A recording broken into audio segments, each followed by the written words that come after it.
আল্লাহ রাসূল দিয়েছেন। আমার বন্ধুগণ, হযরত বাইজিদ বুস্তামি ছোট্ট বাচ্চা ছেলে, গভীর রাত্রে মা অসুস্থ, পানির পিপাসায় জেগে উঠেছেন। বাবারে পিপাসায় শেষ হয়ে গেলাম, পানি দাও। ছেলে ঘরের ভিতরে পানি না পেয়ে বাইরে দৌড়াদৌড়ি করলেন। অনেক দূর থেকে পানি নিয়ে এসে দেখেন মা ঘুমায় গেছেন। পানি নিয়ে দাঁড়ানো, পৌষ মাস, মাঘ মাসের শীতের রাত, ফজরের সময় মায়ের ঘুম ভেঙে গেল। তাকিয়ে দেখেন বাইজিদ দাঁড়ানো, হাতে পানি থরথর করে কাঁপছে। জিজ্ঞাসা করে, বাইজিদ তুমি দাঁড়ানো কেন? ছোট্ট বাচ্চা বলে, মা পানি চেয়েছিলে তুমি গভীর রাত্রে, পানি ঘরে ছিল না, অনেক দূর থেকে আনতে হয়েছে। মা বলছে, ঘুমাও নাই কেন গ্লাস থুইয়া? বাচ্চা বলে, ঘুমাই নাই। তুমি যদি আবার পানি চাও, সময় মতো যদি দিতে না পারি, মা তোমার কষ্ট হবে। এই জন্য ফজর পর্যন্ত আমি দাঁড়ায় আছি, কখন তুমি পানি চাও। মা হাতের থেকে পানি নিয়ে পান করলেন। বাইজিদকে বিছানার উপরে আরাম করে কম্বল দিয়ে ঘুম পড়াইয়া দিলেন। হযরত বাইজিদের মা উযু করে ফজরের নামাজ পড়ে সিজদায় চলে গেলেন। চিৎকার মেরে কেঁদে বলেন, আমার রব, আমার আল্লাহ, আমি আমার বাইজিদের মা, আমি মা হয়ে বাইজিদের জন্য দোয়া করি।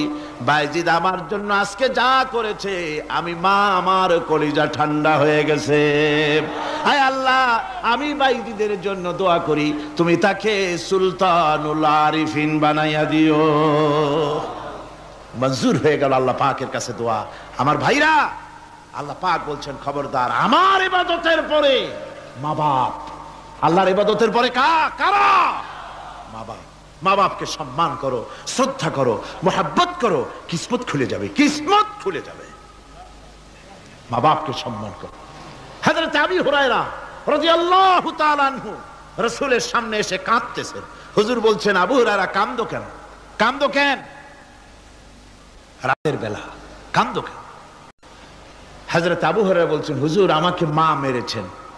হুজুর বলছেন, মা মারলো কেন? কোন অপরাধ করেছো? কোন গোস্তাখি করেছো? আবু হুরায়রা বলছেন, না হুজুর, কোন গোস্তাখি করি নাই, তবে মারলো কেন? হযরত আবু হুরায়রা বলছেন, হুজুর আমি আপনার দরবার থেকে ফিরতে রাত হয়ে গিয়েছিল। মা জিজ্ঞেস করলেন, আবু হুরায়রা এত রাত্রে কোথায় ছিলি? বললাম, আমি ছিলাম যে কদম চুমতে পারলে দুনিয়া ধন্য হয়, সেই দরবারে নববীর কদম মোবারক থেকে আসতে আমার দেরি হয়েছে। আমার মা মুশরিকা, আপনার নাম শুনে তার গায়ে আগুন জ্বলে উঠলো, আমাকে ধরে মারা আরম্ভ করলো। বলল, হয় আমার বাড়ি ছাড়বি, আর না হয় মুহাম্মদ সাল্লাল্লাহু আলাইহি ওয়াসাল্লামের দরবার ছাড়বি। আমি বললাম, আমার মা, তুমি বুড়ি মানুষ, তোমার গায়ে যত শক্তি আছে, সমস্ত শক্তি